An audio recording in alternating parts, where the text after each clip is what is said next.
Setelah proses pencantingan dilanjutkan dengan proses pencelupan atau pewarnaan, karena ini menggunakan metode celup.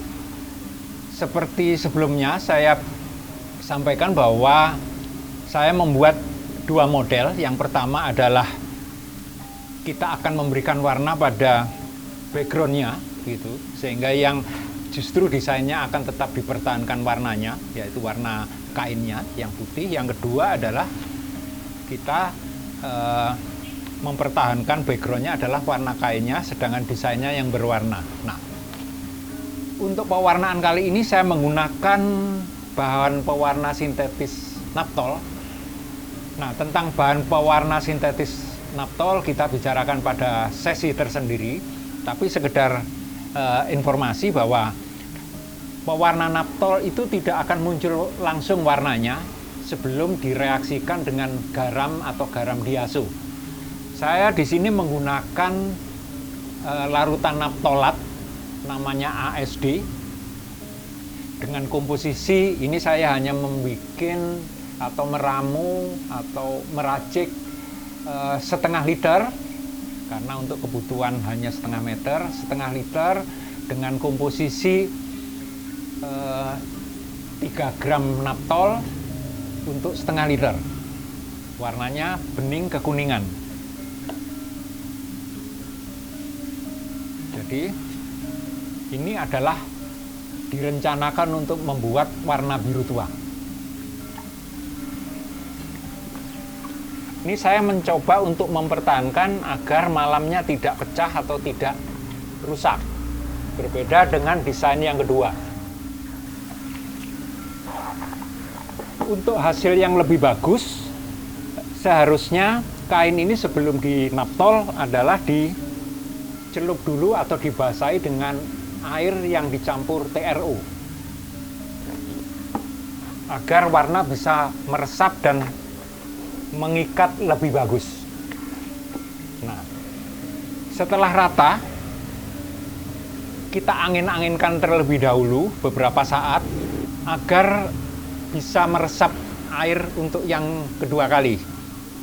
Untuk mengangin-anginkan bahan yang sudah dicelup harus terlindung dari sinar matahari secara langsung, jadi harus diangin-anginkan di tempat teduh.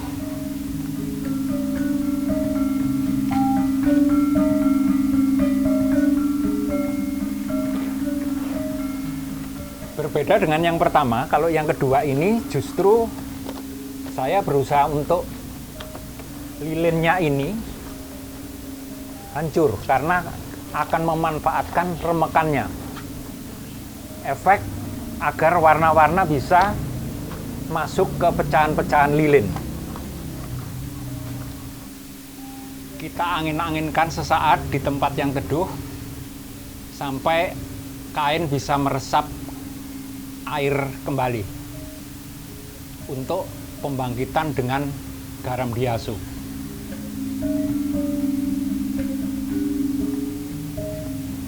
Beberapa saat air sudah mulai sedikit mengering, kita akan bangkitkan dengan garam diaso.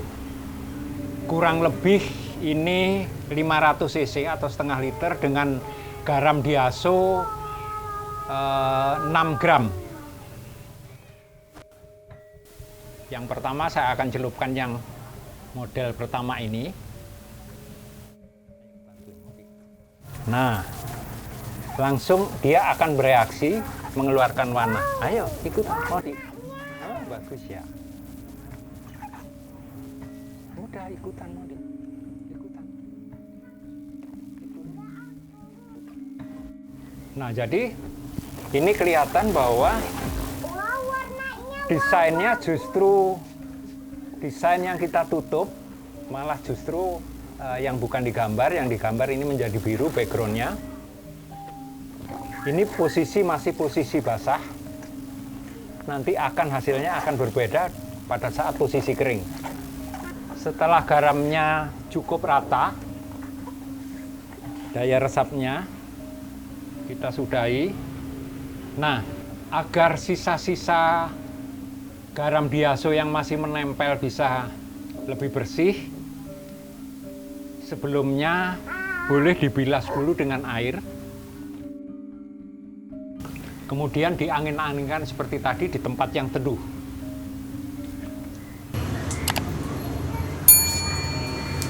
Sekarang yang kedua adalah dengan background desainnya yang berwarna, sedangkan backgroundnya tetap mempertahankan warna aslinya atau warna kainnya. Seperti ini.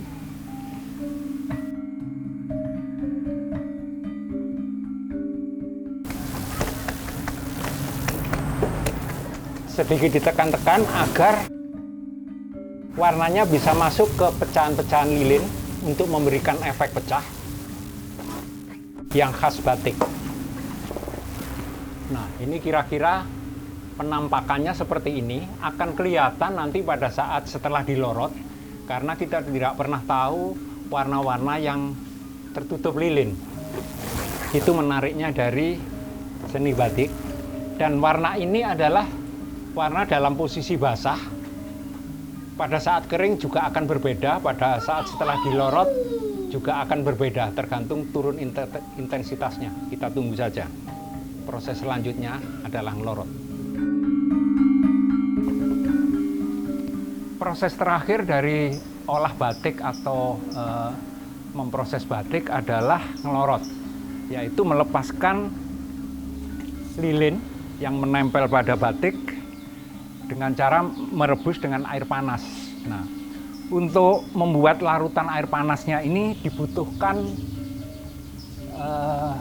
bahan pembantu, yaitu berupa soda abu dan biasanya saya tambahkan kanji atau tepung tapioka. Nah, soda abunya adalah 2 gram per liter, sehingga kalau ini saya menggunakan 15 liter, saya akan membuat soda abunya kurang lebih 30 gram. Jadi kita masukkan dulu soda abunya, kemudian ditambahkan tapiokanya, diberikan air dingin dulu agar tidak mengental.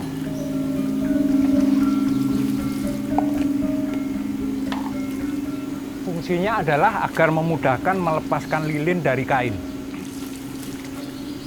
Yang paling menarik bagi saya di dalam proses membatik adalah proses ngelorot ini, karena selama ini kita tidak pernah bisa melihat hasilnya, warnanya, karena tertutup lilin. Nah, pada saat dilorot akan banyak hal yang terjadi yang kadang-kadang di luar rencana yang kita inginkan di dalam pewarnaannya.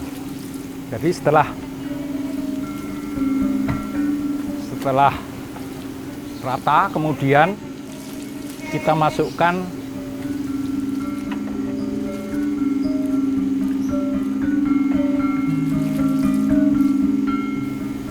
diaduk sampai lilinnya ini terlepas.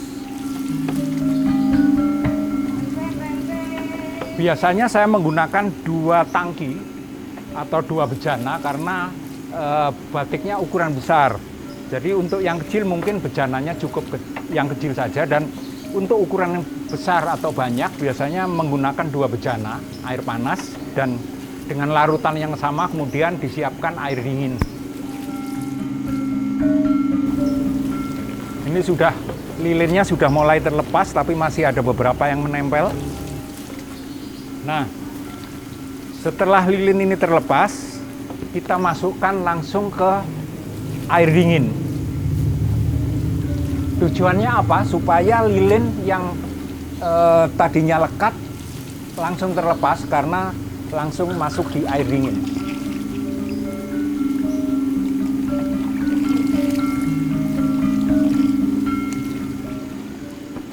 Ini sudah mudah, tinggal dibersihkan nantinya dengan dicuci dengan air atau diberikan sedikit sabun juga bisa.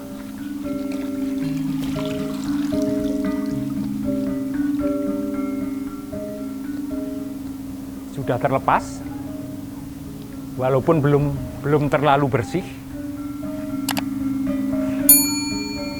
Tinggal nanti proses membilas. Jadi setelah dilorot, kain diangin-anginkan, tidak dijemur di tempat yang langsung terkena sinar matahari.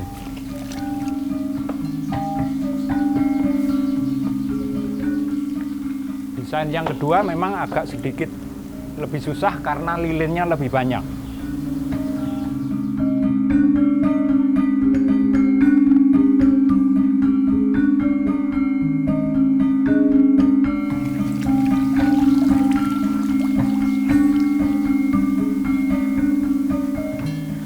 Kira-kira penampakannya seperti ini, dan ini memang masih banyak lilinnya. Kita bisa masukkan lagi atau langsung kita bilas juga bisa. Dilihat, jika susah kita masukkan ke air panas lagi.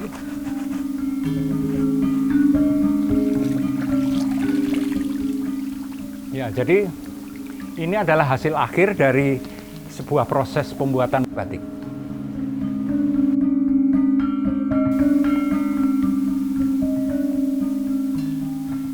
Ini adalah hasil akhir dari kreasi batik satu warna atau monokrom. Dari rangkaian proses tadi kita bisa melihat perbedaan antara melukis dengan teknik batik dan melukis dengan cat. Pada teknik batik, jika kita melukis ornamennya ini dengan malam, maka justru yang berwarna adalah backgroundnya, dan sebaliknya. Jika kita ingin menggambar ornamennya, justru yang kita gambar adalah backgroundnya dengan malam. Nah, yang kedua, pada batik tulis atau batik lukis, biasanya bagian depan dan bagian belakang nyaris sama.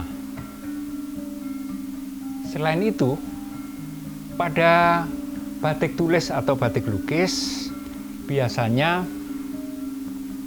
ada efek-efek khas atau unik khas batik, yaitu warna-warna yang masuk dari pecahan-pecahan lilin yang menutupi kain. Demikian rangkaian mengenal proses membatik tahap demi tahap. Kita akhiri dulu sesi kali ini. Terima kasih sudah menonton video ini. Sampai jumpa pada sesi-sesi selanjutnya.